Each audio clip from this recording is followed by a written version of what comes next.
Laki-laki otak bicaranya di otak kiri belakang. Coba pegang dulu otak kiri belakang. Itu lokasi bicara untuk laki-laki Allah ciptakan, kiri belakang. Perempuan di mana? Kiri belakang, pegang lagi ibu kepalanya, kiri belakang dan kanan belakang. Gitu Pak. Karena perempuan dua tempat, inilah yang mendasari perempuan senang bicara, perempuan pandai bicara, dan perempuan bisa bekerja sambil terus bicara. Itu karena otak bicaranya kiri kanan. Mungkin sahabat-sahabat Filas pernah dengar saya cerita sharing di media sosial hasil penelitian. Laki-laki karena otak bicaranya di kiri belakang, itu per hari kata-katanya cuman sekitar 7.000 kata. Tapi perempuan karena otak bicaranya kiri belakang dan kanan belakang, dihitung-hitung oleh para ahli 20.000 per hari Pak. Maaf ya Pak, sunatullah. Itu maka jangan heran sewaktu hamil juga 20.000 kata sering tak terbendung. Ya, makanya banyak bapak-bapak atau anak bilang, ibu cerewet. Saya pernah dibilang gitu sama anak saya. Untung sudah belajar ilmu ini. Apa saya bilang? Maaf nak, itu efek samping dari 20.000 kata. Oh pantesan perempuan seneng gosip. Maaf Pak, itu komplikasi. Dari 20.000 ada juga sih sebetulnya yang pendiam. Perempuan pendiam itu, yang pendiam setelah dihitung jumlahnya 16.000. Bu Isa, katanya ada bapak-bapak juga yang banyak bicara. Iya, karena watak ekstrovert. Dia dihitung-hitung perharinya 9.000. Jadi bapak-bapak yang senang bicara 9.000 per hari, ibu-ibu yang pendiam 16.000 per hari. Paham ya? Dan menurut penelitian berikutnya, perempuan, wanita apabila dalam satu hari komunikasinya kurang 16.000 kata, maka tidur malamnya tidak nyenyak. Gelisah Pak, gelisah. Bahkan tengah malam itu bisa rapikan lemari perempuan. Baru jam 3 tertidur. Ini dia. Makanya waktu hamil juga sering tuh. Tahu sih nggak boleh ngomong sembarangan. Tapi ada aja tuh lewat tetangga yang tadi sawo mateng banget tadi. Nyela tuh mulut kan? Ya. Sawo mateng banget nih. Ya. Terus lupa istighfar, apa yang terjadi? Maaf ya, tuh bayi lahir sawo mateng banget. Itu ya, bukan hanya omongan, penglihatan juga. Makanya kita diminta kalau mau memang anak kita yang lahir apapun generasinya dan dia punya kebiasaan baca Quran, maka ibu hamil ya baca Quran. Gitu. Mungkin teman-teman bilang, aduh Bu Isa, terlambat saya tahu ilmu ini. Jadi waktu saya hamil anak saya jarang baca Quran. Tenang Bu, gampang, hamil lagi. Bu Aat masih bisa? Nggak bisa. Iya. Tapi kalau ibu merasa terlambat, tolong nanti sampaikan pada anak kita yang perempuan, atau insya Allah pada mantu yang perempuan, nak, baca Quran nak. Karena apa? Karena apa yang diucapkan ibu, dilihat ibu, terekam di otak janin. Bahkan bukan hanya ibu, sang ayah juga. Kalau dia sering bicara di dekat ibu atau istrinya yang hamil, maka suara ayah tertangkap oleh telinga ibu dan juga terekam di otak janin. Ya ini. Maka jangan heran banyak bayi lahir nangis, pas bapaknya datang dia tenang karena sudah punya memori suara ayah. Ya. Tapi yang cilaka, ayahnya datang tuh bayi tambah nangis. Itu bahaya. Berarti si bapak ini jarang nemenin si istrinya waktu hamil. Bapaknya datang dia nangis, tetangga datang dia diam. Berarti ibu RT sering nemenin. Loh iyalah kan tetangga bu RT, nemenin, ngobrol ya. Nah itu terekam.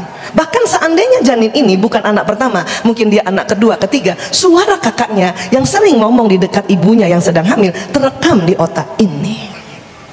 Ya. Bahkan juga mungkin ya si ibu hamil, maaf, masih tinggal di orang tua atau masih tinggal di mertua, itu suara yang uti, yang kakung juga sudah terekam. Maka tolong buat ibu-ibu yang anak mantunya lagi hamil tinggal sama ibu, jadilah mertua yang bijaksana. Hindari menjadi mertua yang julid. Pakai kol-kolah, julid. Takutnya kerekam. Ya, afwan. Saya mau melaporkan Pak Hengki, kami sejak 98 mengurus narkoba dan anak-anak bermasalah. Ya, teknik kami 10 tahun terakhir menggunakan namanya hipnoterapi, di mana seseorang dikasih cara atau supaya rileks dan untuk mundur mengingat memori, ya, diantaranya akar masalah pada saat memori dalam rahim,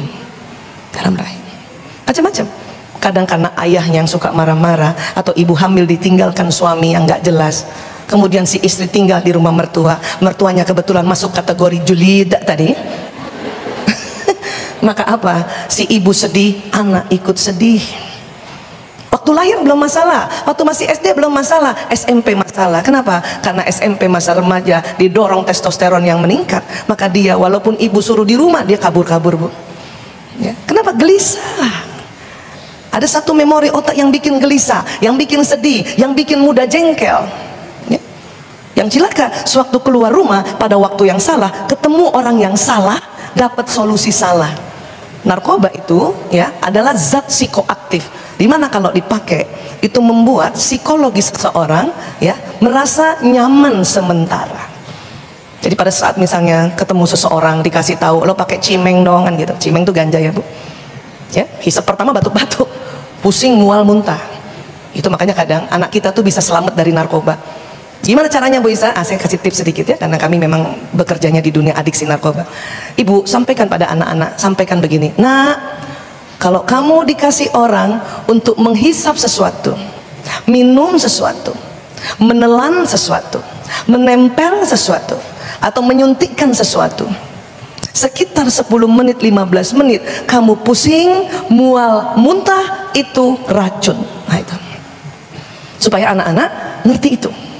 Dan tolong segera sampaikan kepada Umi, pada Abi, atau kalau misalnya kamu di sekolah, sampaikan kepada gurumu. Mana siapa gurumu yang kau percaya, sampaikan itu. Memang nggak semuanya narkoba, bisa aja racun karena makanannya expire gitu. Kok ada yang ditempel? Iya, ada narkoba jenis tempel. Dia jenis halusinogen. Ya, di dunia narkoba itu disebutnya LSD, LSD kertas, bentuknya kayak perangko. Ya. Gambarnya gambar animasi macam-macam, itu gambar kartun-kartun, ya.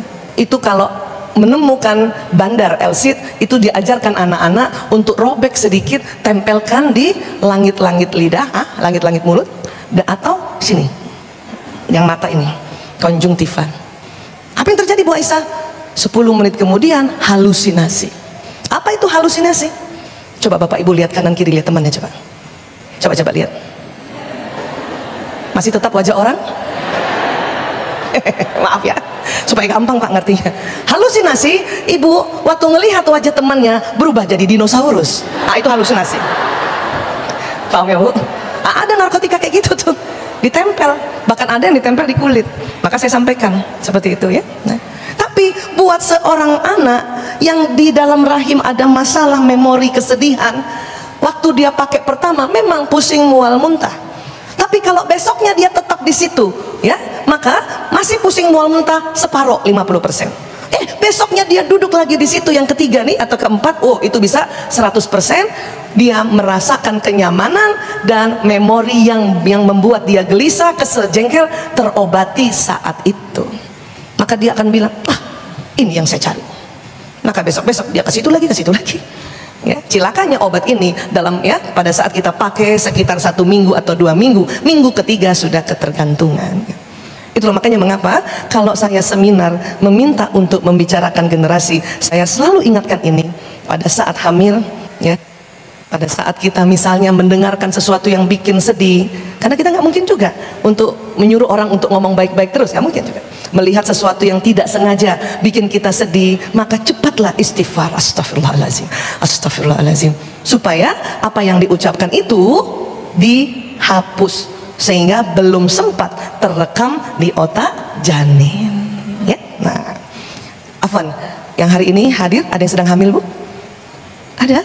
Oh, ini kesempatan banget ini untuk kita, ya, ibu perkuat untuk baca Quran dan senantiasa istighfar. Setuju ya? Iya. Nonton juga, pilihlah tontonan yang banyak tuntunan. Jangan ibu pilih tontonan yang kalau ibu lihat, ibu tambah tidak percaya pada suami. Gara-gara lihat tontonan itu. Orang suaminya nggak apa-apa, ibu sudah jangan-jangan. Itu nanti kerekam oleh janin ini. Orang bapaknya nggak apa-apa, ibu karena nonton, ya, dan di film itu cerita tentang suami orang lain, tapi ibu yang merasakan kesedihannya, merasakan kepedihannya. Jadi si bayi merasa, si janin merasa itu yang terjadi bapaknya. Repot, ya. Udah, pilih-pilih yang banyak tuntunannya. Nah sekarang, karena memang sekarang era digital, maka, ya, sering terjadi ibu hamil tentu pakai gawai, betul bu? Pakai gadget kan? Nah, maka terekam juga di otak janin, media informasi adalah gawai, adalah gadget. Waktu saya di dalam rahim ibu bukan era gawai, tapi era kertas.